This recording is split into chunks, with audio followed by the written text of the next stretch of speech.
মৰমৰ ছাত্ৰ-ছাত্ৰীসকল তোমালোক সকলোকে মোৰ চেনেললৈ স্বাগতম জনাইছো।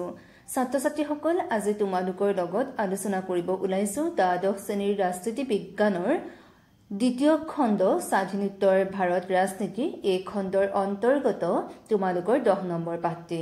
তোমালোকৰ 10 নম্বৰ পাঠটিৰ নাম হৈছে শেহতীয়া বিষয় আৰু প্ৰত্যাহ্বান। ছাত্ৰ-ছাত্ৰীসকল আজি এই চেপ্টাৰৰ অন্তৰ্গত কুৱেশ্যন এনসাৰ সমূহ তোমালোকৰ লগত আলোচনা কৰিম। মই সেইকেইটা কুৱেশ্যন এনসাৰহে তোমালোকৰ ওচৰত লৈ আহিছো যিকেইটা কুৱেশ্যন আসাম হাই ছেকেণ্ডাৰী ফাইনেল এক্সামত হততে আহি থকা দেখিবলৈ পোৱা যায়। গতিকে আহা ভিডিঅটো আৰম্ভ কৰো। 1 নম্বৰ ভাৰতৰ নতুন অৰ্থনৈতিক নীতিৰ এটা বৈশিষ্ট্য লিখা। এটো তোমালোকৰ 2017 চনত আহিছে। গতিকে গম পাইছাই কুৱেশ্যনটো কিমান ইম্পৰ্টেন্ট তোমালোকৰ বাবে। উত্তৰ অৰ্থনৈতিক উদাৰীকৰণ অৰ্থাৎ ৰাষ্ট্ৰৰ অপ্ৰয়োজনীয় নিয়ন্ত্ৰণৰ পৰা অৰ্থনীতি মুক্ত হোৱাটোই হ'ল নতুন অৰ্থনৈতিক নীতিৰ এটা বৈশিষ্ট্য। 2 নম্বৰ মণ্ডল আয়োগৰ পৰামৰ্শাৱলীসমূহ উল্লেখ কৰা। উত্তৰ ভাৰতীয় ৰাজনীতিত পিছপৰা শ্ৰেণীসমূহৰ উন্নয়নৰ বাবে সময়ে সময়ে বিভিন্ন আয়োগ গঠন হৈ আহিছে। মোৰাৰজী দেশাই নেতৃত্বাধীন কেন্দ্ৰীয় চৰকাৰে 1979 চনৰ 1 জানুৱাৰী তাৰিখে পিছপৰা শ্ৰেণীসমূহৰ আয়োগ নিযুক্তি দিয়ে। সাংসদ বি.পি. মণ্ডলৰ অধ্যক্ষতাত নিযুক্তি দিয়া এই আয়োগে 1980 চনৰ ডিচেম্বৰ মাহত প্ৰতিবেদন দাখিল কৰে। এই আয়োগে জাতিভিত্তিক সুৰক্ষা ব্যৱস্থাৰ প্ৰৱৰ্তনৰ বাবে পৰামৰ্শ আগবঢ়ায়। এই আয়োগে সৰ্বমুঠ 3248টা জাতি বা সম্প্ৰদায়ক অন্যান্য পিছপৰা শ্ৰেণীৰ অন্তৰ্ভুক্তিৰ বাবে চিনাক্ত কৰে। মণ্ডল আয়োগে আগবঢ়োৱা পৰামৰ্শসমূহৰ ভিতৰত অন্যতম কেতবোৰ পৰামৰ্শ তলত উল্লেখ কৰা হ'ল।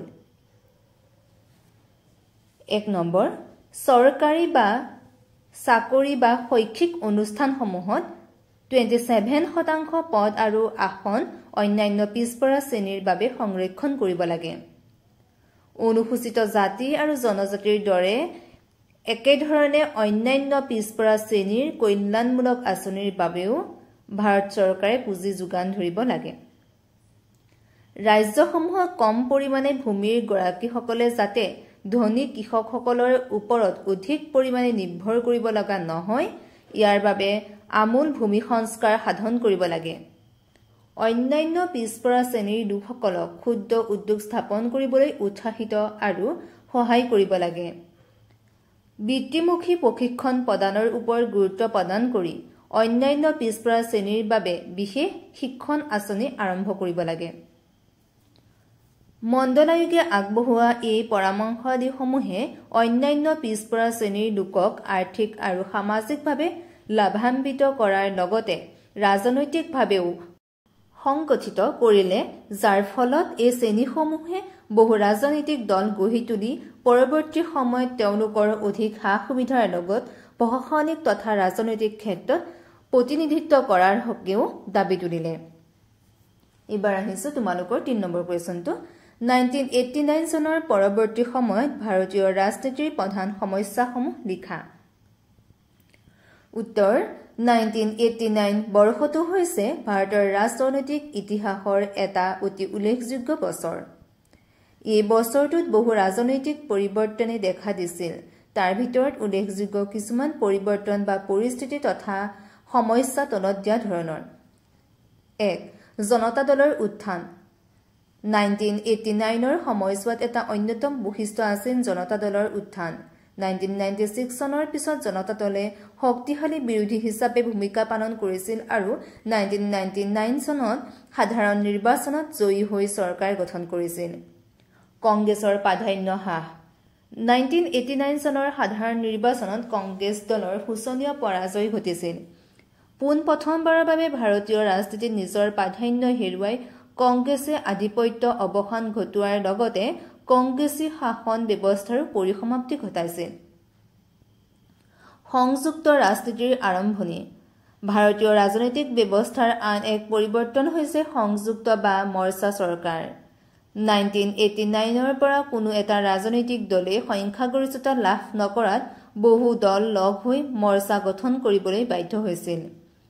একেদৰে ৰাষ্ট্ৰীয় মৰ্চা যেনে NDA, UPA আদিৰ নেতৃত্বত ভাৰতৰ সংযুক্ত চৰকাৰ গঠন হৈছিল। আঞ্চলিক দলৰ গুৰুত্ব, এইটো হৈছে 4 নম্বৰ পইণ্ট। 1989 চনৰ পৰা ভাৰতীয় ৰাজনৈতিক ব্যৱস্থাত গুৰুত্ব লাভ কৰা আন এটা উল্লেখযোগ্য বৈশিষ্ট্য আছিল আঞ্চলিক দলৰ উত্থান। ৰাষ্ট্ৰীয় দলসমূহে একক সংখ্যাগৰিষ্ঠতা লাভ নকৰাত আঞ্চলিক দলৰ সহায় বিচাৰিবলগীয়া হৈছিল। এনে ক্ষেত্ৰত আঞ্চলিক দলৰ গুৰুত্ব বৃদ্ধি পোৱাৰ লগতে ভাৰতীয় ৰাজনৈতিক সমীকৰণসমূহৰো পৰিৱৰ্তন ঘটিছিল। ওপৰত উল্লেখ কৰাবোৰেই হৈছে 1989 চনৰ পৰৱৰ্তী সময়ছোৱাত ভাৰতীয় ৰাজনীতিৰ প্ৰধান সমস্যা বা পৰিৱৰ্তন।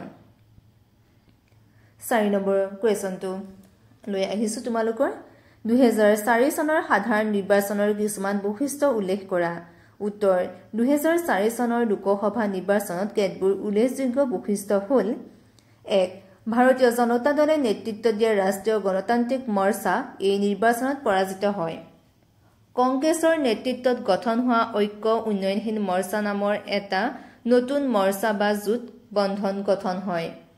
ঐক্য উন্নয়নশীল মৰ্চাৰ বাহিৰৰ পৰা লাভ কৰা বাওঁপন্থী দলৰ সহায়ত চৰকাৰ গঠন কৰে। 4.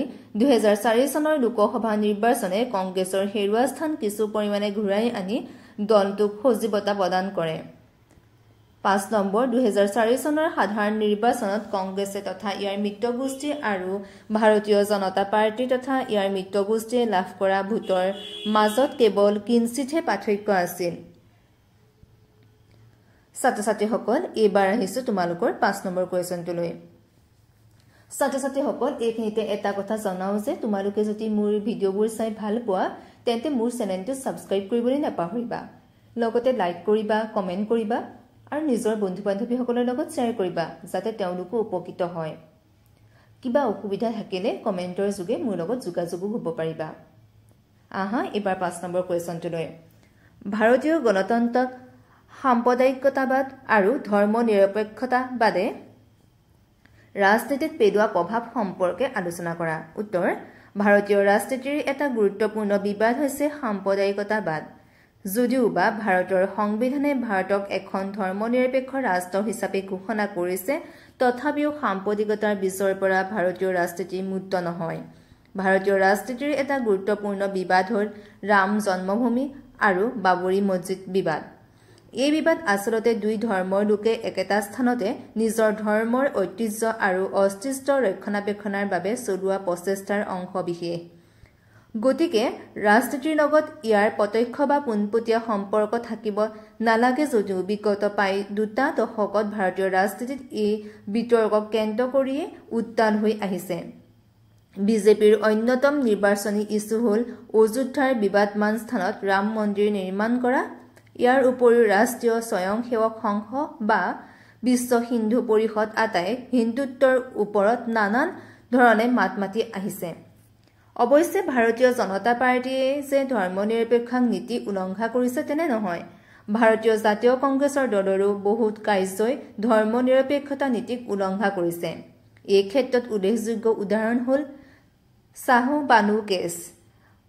62 বছৰীয়া শাহবানু নামৰ বিবাদ বিচ্ছেদ হোৱা এগৰাকী মুছলমান মহিলাই তেওঁ পূৰ্বৰ স্বামীৰ পৰা চলি থাকিবৰ বাবে প্ৰয়োজনীয় খৰচ বিচাৰি উচ্চতম ন্যায়ালয়ত গোচৰ তৰাত ন্যায়ালয়ে তেওঁৰ সপক্ষে ৰায়দান কৰিলে। কিন্তু গোড়া মুছলমান সমাজে এই কথাৰ তীব্ৰ বিৰোধিতা কৰি ই মুছলমান ব্যক্তিগত আইন ভংগ কৰা বুলি অভিযোগ তোলে। তেতিয়া কংগ্ৰেছ দলে মুছলমানৰ হেঁচাত পৰি উচ্চতম ন্যায়ালয়ৰ ৰায়কো নাকচ কৰি বিপৰীতমুখী স্থিতি গ্ৰহণ কৰে। এনে কাণ্ডত বহু মহিলা সংগঠন, বৌদ্ধিক সমাজ আদায়ে চৰকাৰৰ স্থিতিক সমালোচনা কৰে। গতিকে কংগ্ৰেছ চৰকাৰৰ এনে বহু স্থিতিয়েও ভাৰতীয় ধৰ্ম নিৰপেক্ষবাদত আঘাত সানিছে।